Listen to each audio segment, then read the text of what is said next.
مرحبا بكم في حلقة جديدة من برنامج جرايد. موضوعنا اليوم شيق كتير، عن بلد المليون شهيد. موضوعنا اليوم عن وطننا الثاني. راح ننزل الشارع وراح ننشر أشاعة إنه هاي البلد راح تدعم الكيان الصهيوني في حربها القادمة على غزة. ابقوا معنا. اللي هو دولة الجزائر، أكيد بتعرف يا دولة الجزائر راح تدعم الكيان الصهيوني في عدوانه القادم على قطاع غزة. شو رأيك في هذا الموضوع؟ غلط. بلد المليون شهيد ما بتعملش حاجات زي هيك.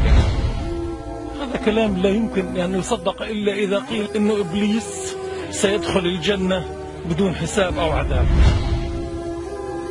لأن إحنا مسلمين بنضلنا شعب واحد ويد واحدة وقلب واحد، وبعدين إحنا لازم نقاوم العدوان بأي طريقة، وفي كل وطن عربي لازم يقف مع ضد الاحتلال. اللي ضحى من أجل إنه يطرد استعمار بمليون شهيد ما بعتقدش إنه يبيع دم هؤلاء دول الشهداء من أجل قضية تخص مش فلسطين، تخص العالم أجمع. ضحت بمليون شهيد من أجل ضرب الاستعمار، وأنا بعتقد إنه الجزائر ممكن تضحي كمان بمليونين من أجل فلسطين.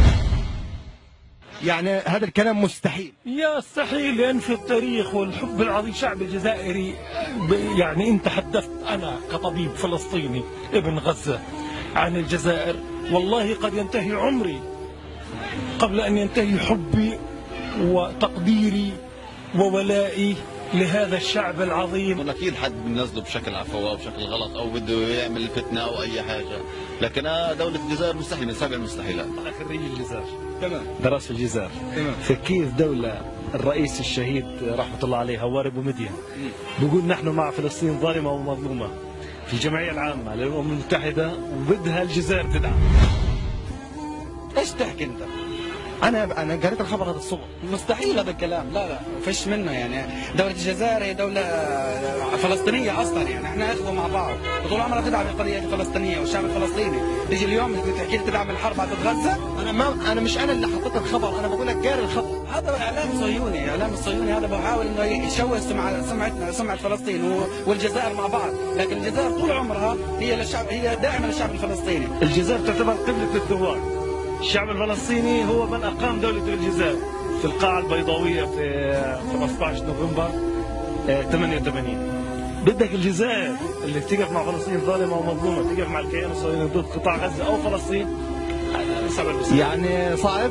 صعب، مستحيل. حتى لو كانت الكاميرا الخفية مستحيل امبوسيبل، مستحيل. طب شو بتمثل لك الجزائر؟ سهر جزائر فلسطين او فلسطين. هي اكثر دوله محبه لفلسطين، بس محبه لقطاع غزه ومتعاطفه معنا بشكل كبير جدا جدا. وقبل شويه انا وصاحبي كنا قاعدين على النت بشكل عفوي، كلمنا واحد من الجزائر صدفه، لا بنعرف ولا بيعرفنا، ورحب فينا ترحيب جامد جدا، ورحبنا فيه كمان احنا ودعمنا، كان احنا معاه قلبا وقالبا. الجزائر هي الدم الذي يجري في العروق والقلب والعقل، حالة وجدانية غير عادية لا يمكن أن تكون. اسأل الشعب الجزائري الذي شجع منتخب فلسطين ضد منتخب الجزائر. كيف يمكن أن أصدق خبر؟ أين مصدر هذا الخبر؟ وحتى لو جاءت كل مصادر الدنيا والإعلام لن أصدق إلا إذا قيل لي كما قلت لسيادتك أن إبليس دخل الجنة بغير حساب أو عقاب أو ثواب.